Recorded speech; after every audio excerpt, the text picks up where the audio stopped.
positive. Maybe. Okay. Sorry, my husband actually made me do a blooper reel. Sorry, I don't want to do those.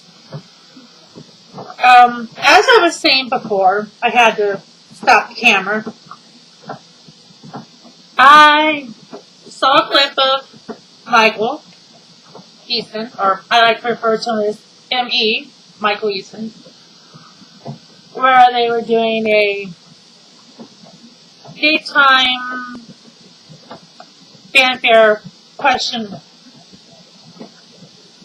topic. Personally, I was impressed that he actually gave someone a hug, because, well, he played John past tense, who I didn't really think was much of a hugger. But as much as a little frustrated with his character John because he made fun of country music, that's not the one that I'm... Tim, stop it! I'm trying not to do a blooper reel here! Thank you. Sorry, that was my husband again. For some reason, he's trying to get me to do a blooper reel. Sorry, Mike, I'm trying not to do that because, well, blooper reels are not my particular thing. Although I do like watching them, and they are pretty funny. But the topic I was trying to get at was, I was kind of confused on something in 2001, which you were on Port Charles. Don't tell me you weren't, because I actually saw it. And there's a clip of it on YouTube where Caleb got mad at Olivia because she made a wish on that crappy ring. Here's a thought. Tim, please, I'm trying not to do a blooper reel here. Okay. Which my question was, if your character played a vampire, which you did, and spoke in riddles, which you did, why couldn't he figure out that pick up a second phone and call her? You're vampires. You're supposed to be able to read each other's minds. Isn't that what vampires do? Personally, I don't believe they exist. I think it's a word of B. In other words, B and B means vampire bull. Well, you figure it out, Mike Wilson. Vampire B means, well, you figure it out. You used to play one, so you figure it out. I'm not figuring out your stuff for you anymore. That's all you. As far as that ring you wore, honey, Lucy Cole didn't need an upgrade. Caleb needed an upgrade. Like, stat. Like a long freaking time ago. I think I know why she made that wish, though. I think she made that wish because she was jealous. And she felt neglected. That's why she made that wish. However, on Caleb, I think she might have overreacted just a little bit.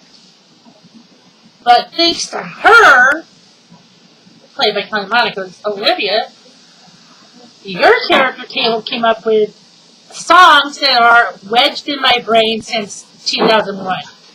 And I hate every one of them. Hate Time in a Bottle, hate Love Potion number 9, I hate Turn on the Light Out of the Dark, and I hate Never Know a Pain Like This. Personally, it is depressing as all get out. Why Caleb had to do that, I will never understand that one.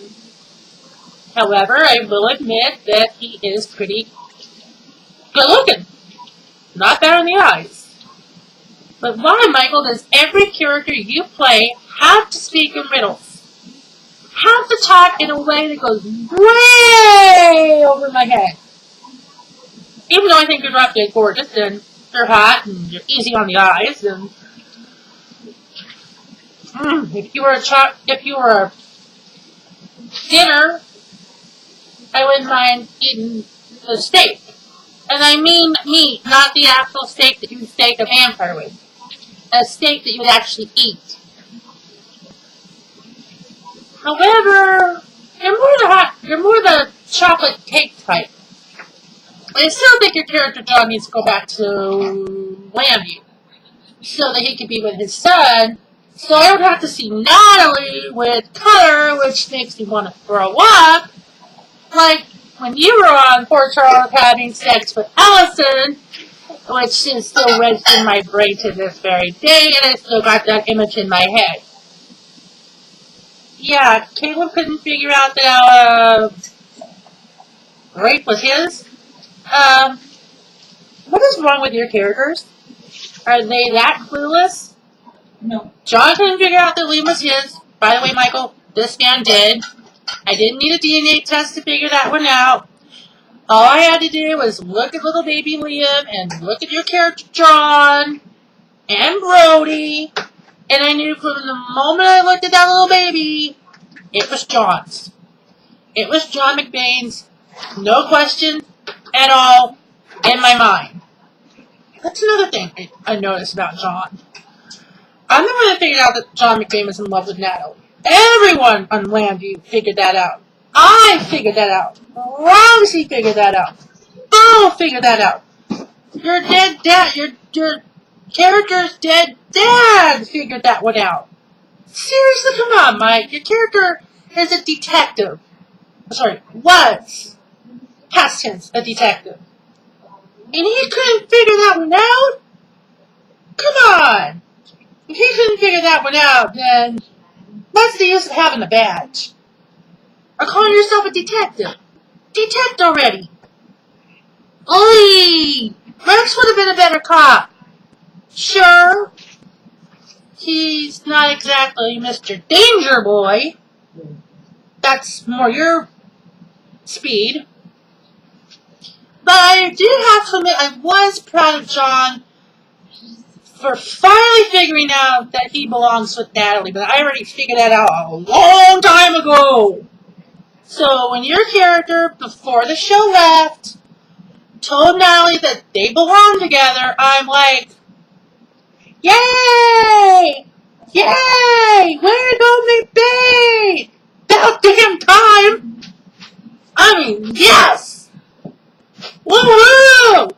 Oh, and for AJ, on General Hospital, I was very, very proud of AJ helping Elizabeth's son with the barbecue. I thought that was very cute of AJ. And for Britt the bitch. Sorry, Britt the witch. I really don't like her. I don't trust her. I don't like her. She is the epitome of evil. Seriously, she is having Patrick's baby, and she throws a plastic baby doll into the barbecue because the baby doll peed on her. What is she? Is she kidding me? Is she kidding me? Is she freaking kidding me? Is she kidding me? Is she kidding me? Seriously, is she kidding me? She's pregnant. She's showing.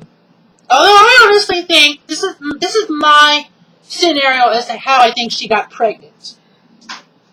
I don't think she's pregnant with Patrick's baby. However, since this is soap operas and anything can happen in a soap opera, and it's not out of the realm of soap opera possibility, I think she went to a sperm bank,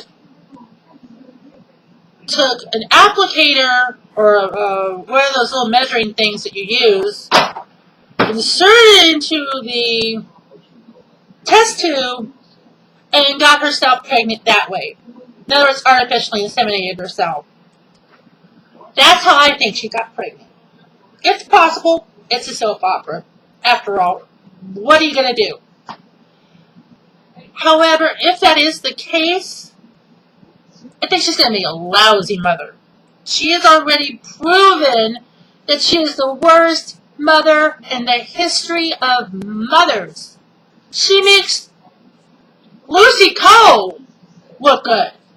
She makes Tracy, who could be a little bit of a brat sometimes, look good. Seriously, Britt? Seriously? You're gonna throw a doll into the fire? What happens if your character's baby... Okay, what happens if Britt the witch, just plain Britt, has a baby. Her baby's coming, and her baby cries, and her baby pees on her, or poops on her, and she gets frustrated, and she throws the baby out in the middle of the street, and the baby dies. Yeah. Already, I can basically say that she is going to be the worst mother in the history of soap operas. Yeah.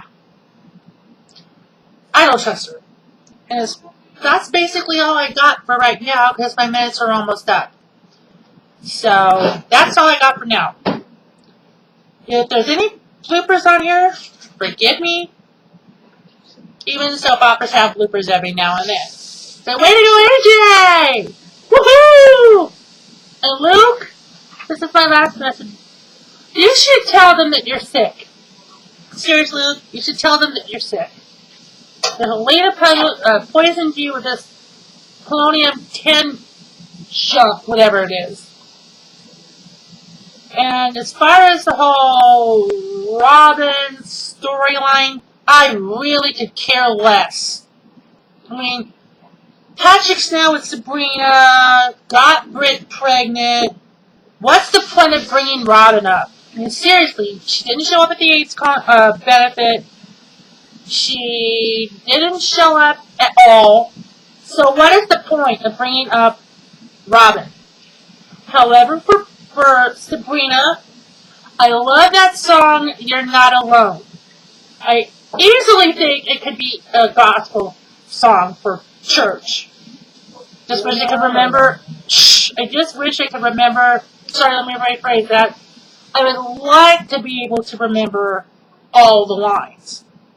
And I don't need any more songs in my head, thank you very much. I have enough of those songs thanks to Michael Easton's old character, Caleb. Even though he has the most beautiful, sparkly, diamond, hypnotic, baby blue eyes I've ever laid eyes on. Mayflower,